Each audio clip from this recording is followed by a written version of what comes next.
제목을 다윗의 노래라라고 했던 이유는 다윗의 감사와 찬양 두 가지를 내포한다는 의미에서 다윗의 노래라라고 정했습니다.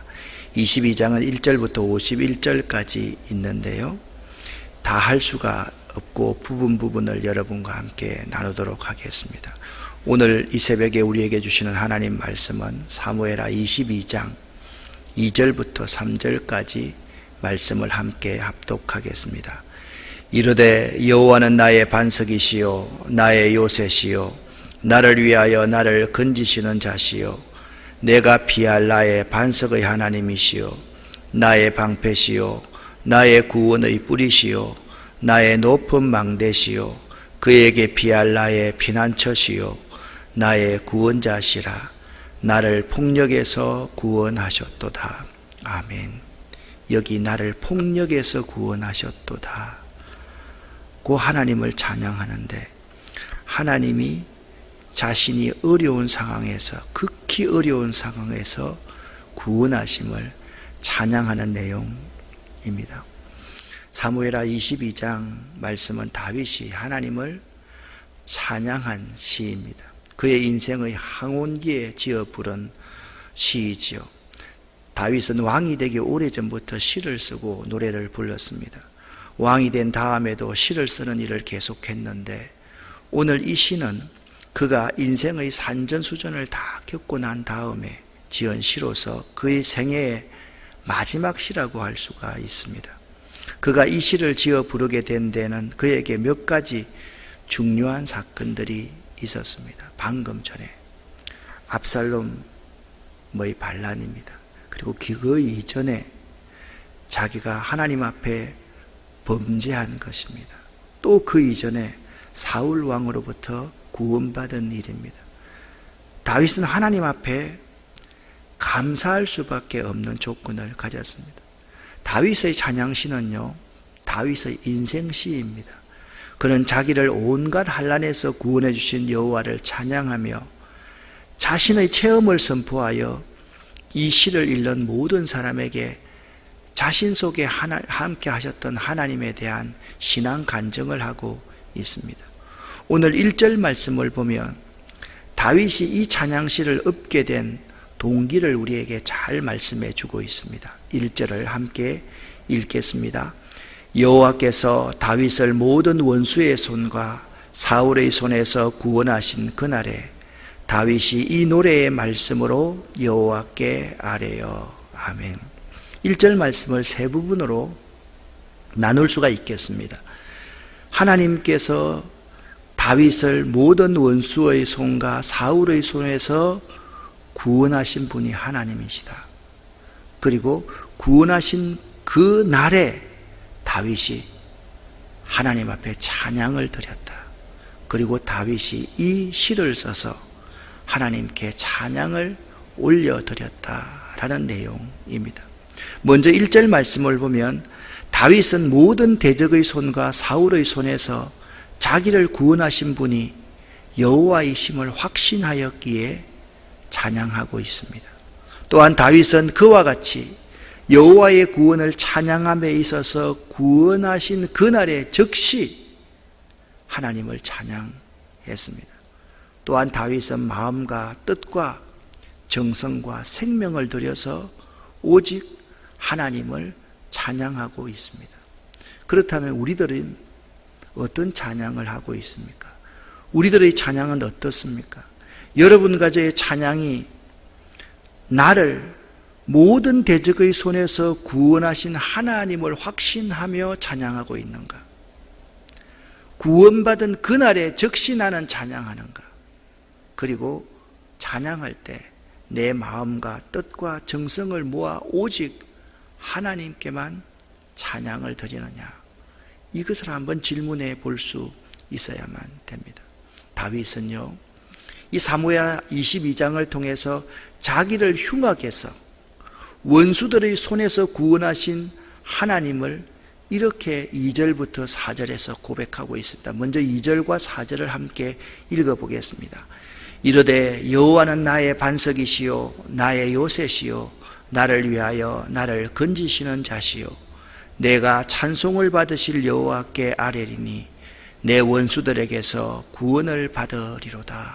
아멘. 3절 말씀을 함께 읽겠습니다.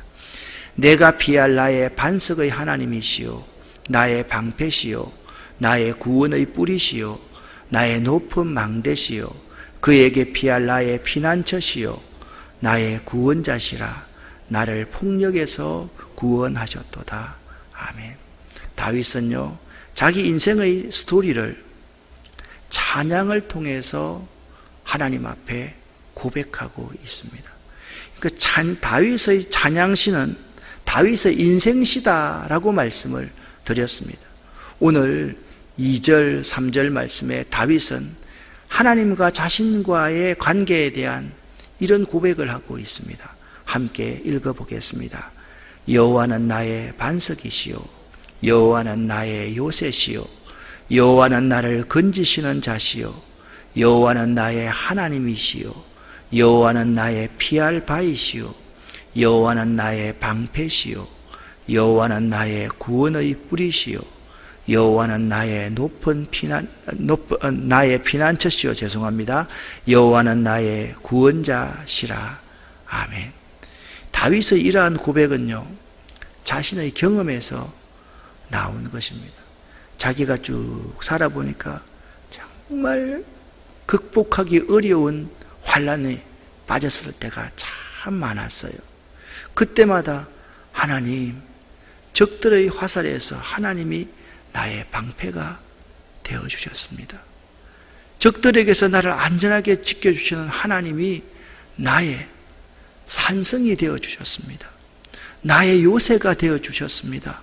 하나님이 적들을 우러러 볼 수 있는 망대, 높은 망대가 하나님이셨습니다. 라고 다윗은 고백하고 있는 거예요. 그 모든 대적에게서 자신을 구원하신 하나님을 가장 적절하게 표현하고 고백하고 있는 것이 찬양이다라는 거예요. 그러니까 나중에 설명을 하겠지만 감사와 찬양의 차이점이 있습니다. 찬양은 내가 주체가 아니라 하나님이 주체입니다. 그 대상 하나님을 보고서 내가 그분께 내 마음을 올려드리는 것, 내 생명을 올려드리는 것이 찬양인 것입니다. 자기 인생의 모든 스토리를 쭉 보면서 보세요. 반란도 진압되었지요. 국가의 조직도 정비했지요. 여러 가지 어려운 일들을 다 겪고 나서 지금까지 지내왔던 일을 생각하니까 하나님밖에 안 드러나는 거예요.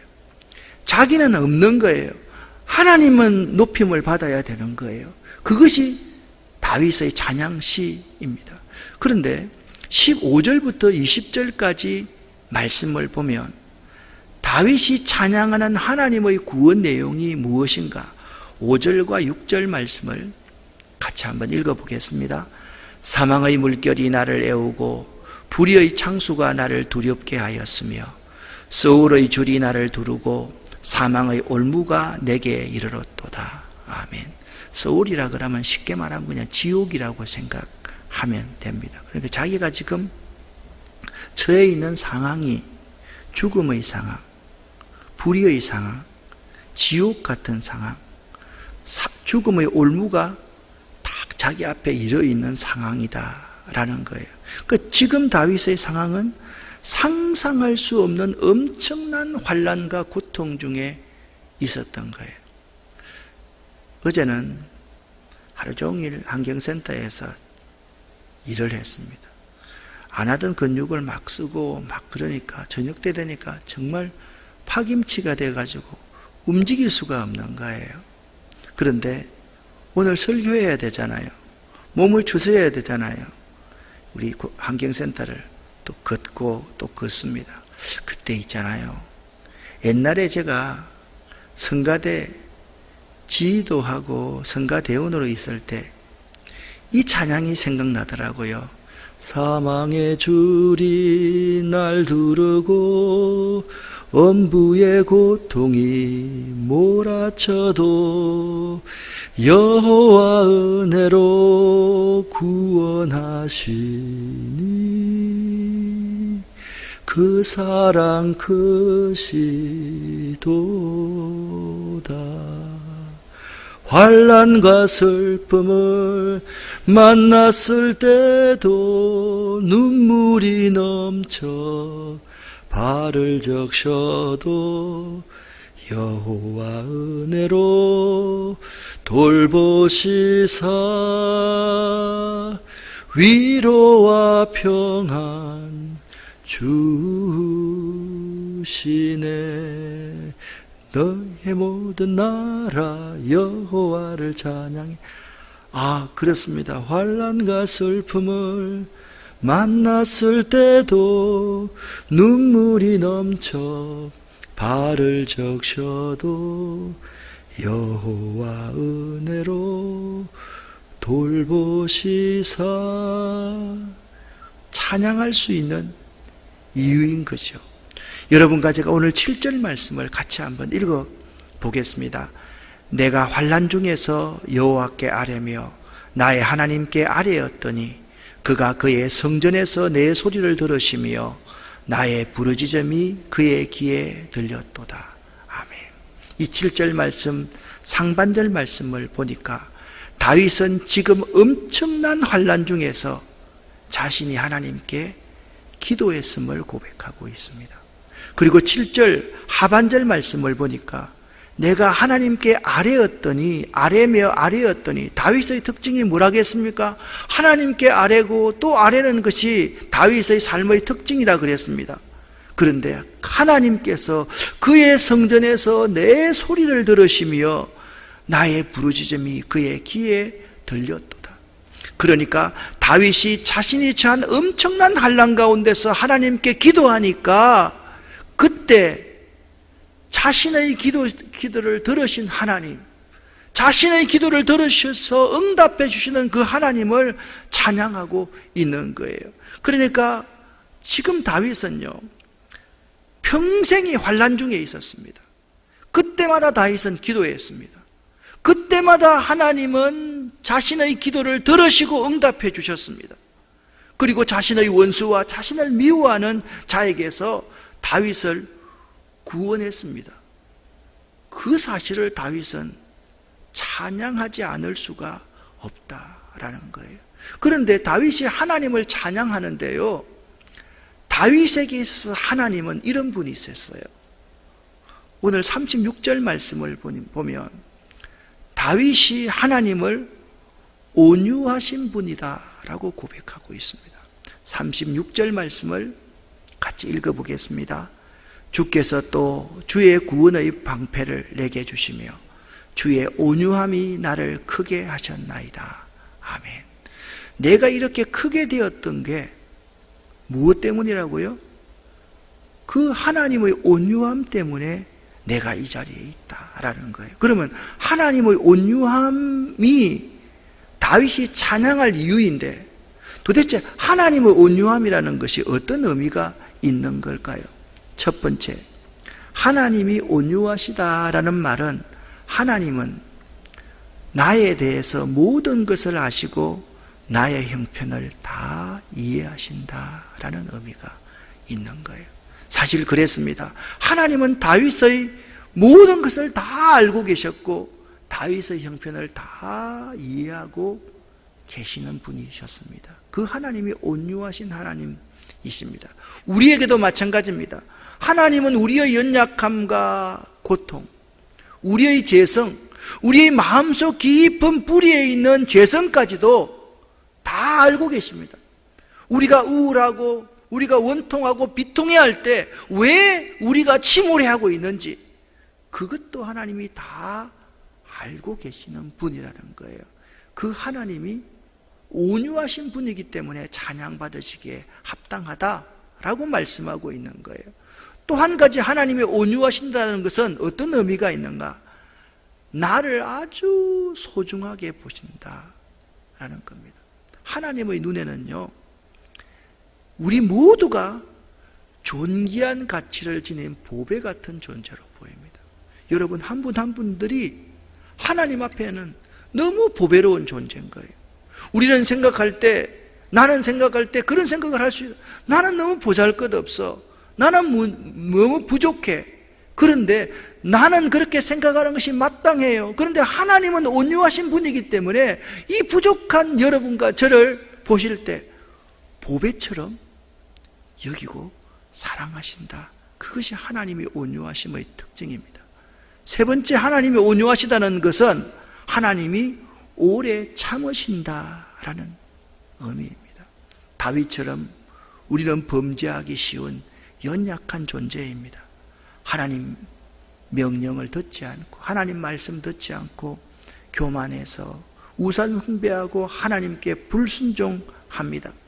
여러분, 7살짜리 아이들에게도요, 완장 하나만 채워주면 그 아이들이 주인 행세하고 갑질하려는 것이 우리 인생인 것입니다. 그렇지 않습니까, 여러분? 예? 요즘에 우리 아이들이 있잖아요. 어떤 일들을 하는지 알아요? 국가인권위원회에다가 이런 건의를 낸대요. 투서를 낸대요. 학교의 선생님이 학교 들어오면 핸드폰 뺏는 것이 개인의 인권을 말살하는 게 아니냐. 그래서 국가인권위원회에서는 그것 가지고 그렇게 말한대요. 아이들 핸드폰 뺏는 게 문제 있다. 그럼 도대체 뭐 하라는 거예요, 도대체? 그런데요, 그런 게 우리 세상이에요. 하나님은요, 우리 인간이 얼마나 죄가 많은 존재인지, 내 위주로 생활하고 있는 존재인지를 다 아세요. 그런데 하나님은 그런 인간에 대해서 오래 참으시는 거예요. 그게 하나님의 온유함이에요. 다윗은요, 평생의 다윗의 삶이 뭐냐? 하나님께 감사하고 찬양하는 삶이었다라고 다윗의 인생을 요약할 수가 있겠어요. 그러면 감사와 찬양의 차이는 무엇일까요? 우리가 시편 104편에 보면 감사함으로 그 문에 들어가며 찬송함으로 그 궁정에 들어가서 그에게 감사하며 그 이름을 송축할지어다. 감사와 찬양, 이 두 가지가 항상 같은 단어로 손바닥과 손등처럼 같이 나옵니다. 감사와 찬양의 차이가 있습니다. 감사와 찬양의 공통점은 상대방에게 표하는 존경과 예의에 관련된 말이 감사와 찬양입니다. 그런데 쓰이는 경우가 약간 다릅니다. 감사는요, 어떤 것이냐? 이 감사는 감사하는 내 입장에서, 내가 주체입니다. 내 입장에서 상대방으로부터 뭔가 은혜를 얻거나 도움을 받았을 경우에 주로 사용하는 말이 감사입니다. 그러니까 내게 직간접적인 유익이 있을 때 사용되는 단어가 감사라는 거예요. 중요한 것은 감사에 있어서의 주체는 나라는 주체에 맞춰진다라는 거예요. 물론 이런 면도 있습니다. 이것은 예외적인 부분입니다. 성숙한 신앙인은 지금 보기에는 슬프고 고통스럽고 힘든 일이 있어도 그 모든 것을 감사로 받아들이기도 합니다. 이것은 다른 문제입니다. 일단 감사라는 것은 주체가 나라는 거예요. 그 상대에게 받은 은혜나 무언가 받은 것이 있었을 때 내 마음의 예의로 표현하는 것이 감사입니다. 그런데 성숙한 신앙인은 모든 것에 대해서도 감사할 수 있다. 그러면 찬양이라는 의미는 도대체 어떤 의미가 있는 걸까요? 찬양의 초점은요, 내가 아닌 대상에 초점이 맞추어집니다. 상대방에게 초점이 맞추어집니다. 즉 찬양받을 대상의 성품이나 하신 일에 근거하여서 찬양할 수 있는 것입니다. 그의 성품이 아주 훌륭하거나 그가 행한 일이 아주 위대할 때 그 자체가 크게 보이는 거예요. 그 자체가 경외스럽고 존중이 여김 받을 만한 분인 거예요. 그래서 우리가 찬양할 수 있는 거예요. 그의 성품과 행위에 근거해서 찬양할 수 있습니다. 찬양은요, 일종의 칭찬과 감탄이기 때문입니다. 즉 찬양은 철저하게 내가 아닌 상대방의 행위와 성품에 근거합니다. 주로요, 감사는 나 자신의 상태와 환경 그리고 처지에 많은 영향을 받을 수가 있습니다. 내가 있잖아요, 좀 안 좋은 상태에 있으면 감사하는 마음이 있어야 되는데 자꾸 감사하는 마음이 없어지고 불평하는 마음이 생깁니다. 맞죠? 그죠? 나의 상태와 환경과 여건에 따라서 영향을 많이 받는 것이 감사입니다. 그런데 찬양은 다릅니다.